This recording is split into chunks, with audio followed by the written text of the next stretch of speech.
Bem-vindos àqueles que buscam a mais sombria, crua e lúgubre análise e debate que envolve dos mais terríveis crimes. Nesse episódio falaremos de um homem de ética questionável. Mal temos certeza sobre sua lucidez enquanto mesmo narraria uma história que ele próprio havia vivenciado.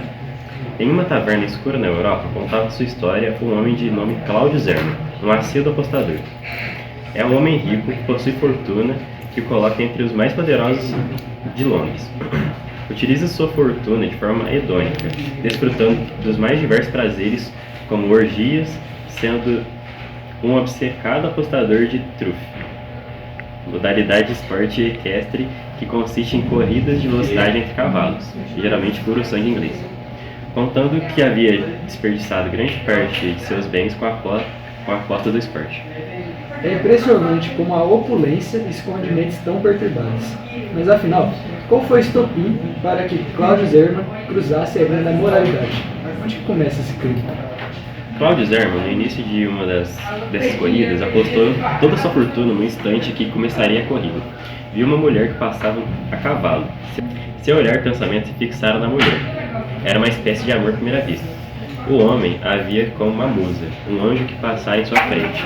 No dia seguinte, logo após Cláudio ter dobrado sua fortuna com a sua aposta, o mesmo encontraria a mesma mulher que havia admirado no dia anterior. Era um teatro. Cláudio estava obcecado pela mulher que se chamava Eleonora, esposa do Duque Mafra.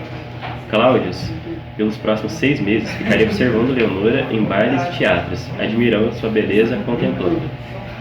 Percebe-se um comportamento obsessivo claro, onde Cláudio monitora a duquesa por extenso período.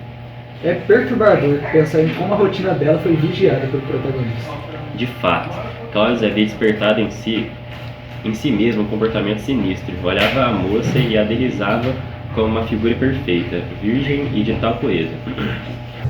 Continuando, após 6 meses contemplando a Eleonora de longe, Cláudio, em uma madrugada, iria em direção até o palácio da duquesa, onde compraria uma chave que daria acesso a Eleonora. Cláudio havia obtido essa chave subornando um dos criados que permanecia na casa de Eleonora.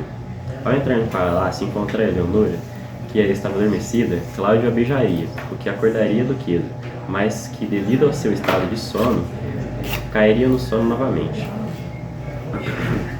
Cláudio tiraria um frasco que continha narcótico misturado com licor. Em seguida, Cláudio havia derramado algumas gotas nos lábios da duquesa, que estava nua e em estado de sono que se tornaria profundo. Cláudio abusaria de Eleonora e continuaria fazendo isso por diversas noites, até que uma noite que se passava após um baile, Cláudio estava escondido e a duquesa na alcova, onde derramaria gotas do narcótico em seu copo de água. Quando ela entrou com o duque, de forma inesperada, Duque Mafra, por sentir sede, beberia parte do líquido misturado com o narcótico, que seria depois compartilhado com a duquesa Eleonora, que beberia o resto. Teria Cláudio Zerman, então, finalmente falhado em seu plano macabro de controle sobre Eleonora? Não exatamente. Duque Mafra sairia da alcova, prometendo à duquesa Eleonora que voltaria após algum tempo. Nesse momento, a duquesa iria cair em profundo sono enquanto se despia, por conta do narcótico. Em seguida, Cláudio adotaria uma medida extrema. Cláudio iria sequestrar a duquesa, colocando em uma carruagem e levando para fora da cidade, onde iriam parar em uma estalagem. Eleonora em breve acordaria em uma sala onde estaria a sós com Cláudio, onde aos poucos, em que se despertava de um profundo sono, iria exigir uma explicação de Cláudio sobre onde os dois se encontravam. Primeiramente, Cláudio não a responderia. Porém, assim que Eleonora, enquanto começava a chorar, tentava gritar por ajuda, Cláudio tapava a boca de Eleonora, forçando a ficar quieto. Cláudio começaria a falar sobre si mesmo, contando sua história e sua obsessão pela duquesa e seu plano em raptá-la. Eleonora confortava Cláudio por sua obsessão e sobre como era casada com o Duque Mafra, enquanto Cláudio implorava por compreensão, enquanto perguntava à duquesa se ela não tinha pena dele por seu passado e esforço para poder amá-lo.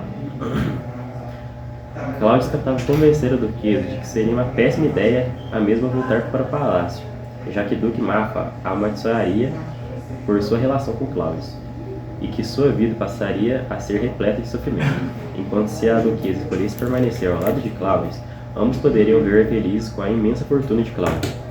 enquanto o mesmo oferecia a ser até mesmo escravo de Leonora. Cláudio então sairia do quarto, a fim de deixar Leonora refletindo sobre o que ela ia fazer. Quando voltou para o quarto, encontrou Leonora chorando sobre um papel com versos que Cláudio havia escrito. Nesse momento, Claudio Zerman, que estava até então narrando sua história, havia desmaiado devido ao estado alcoolizado.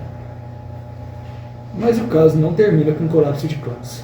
A verdadeira reviravolta e o desfecho terrível dessa investigação nos são entregues por outra testemunha daquela vez, não é? Sim, o desfecho bizarro vem através de Arnold, um dos companheiros de orgia na taverna, que, em meio de gargalhadas, assume a palavra para contar o que aconteceu, dias depois. Ao retornar àquela casa, Claudio Zerman deparou-se com uma cena macabra. O leito estava completamente ensanguentado, e sobre ele, um homem totalmente ensandecido e violento abraçava o cadáver da duquesa. O mistério havia acabado de forma trágica. Eram Eleonora e Duque Mafio, selando o destino trágico de todos os envolvidos. Diante de tal desfecho, é racional considerarmos que toda essa história é o fruto da mente alcoolizada de Herman. Todavia, devemos considerar também que Arnold, um dos companheiros presentes na taverna, foi o responsável por contar o desfecho do caso.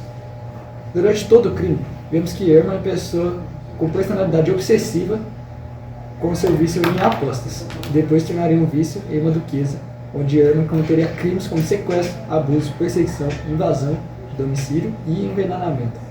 Portanto, seja um delírio alcoólico ou uma confissão genuína, percebe-se o colapso da mente humana diante do nível de obsessão doentia em que uma pessoa pode chegar. Por fim, encerramos mais um episódio do podcast. Obrigado a todos que acompanharam diante de uma história macabra e que, possivelmente, assombra o passado de Herman até os dias de hoje. Até a próxima.